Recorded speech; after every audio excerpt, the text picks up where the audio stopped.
O bir dakika ki.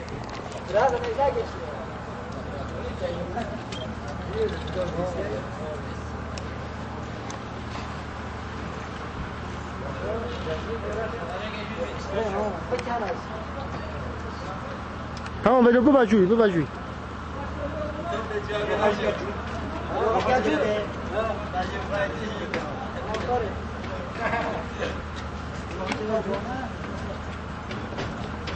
Ne dönüşümü de koro da kapıyor mu? Bir sonra koro da var. İyi de. Burada geldi.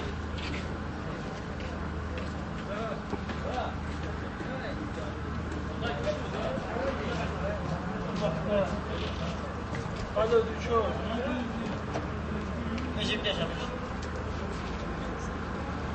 Necip yaşamış.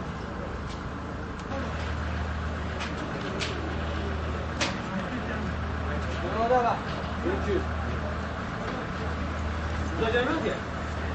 2 ay önce iki dilli yaşama geçmek için BDP yönetimi tarafından Çukurca Parti binamıza iki dilli tabelayı törenle asarak ardından 2 hafta sonra BDP ilçe örgütünü ifadelerimizi almak üzere ilçe emniyetine çağrılıp iki dilli yaşam tabelaları ile ilgili ifadelerimizi aldılar.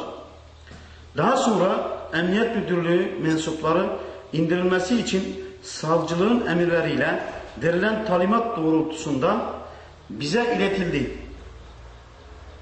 10.3.2011 tarih saat 10'da parti örgütümüz tarafından Kürtçe yazılan tabela indirilmiş oldu.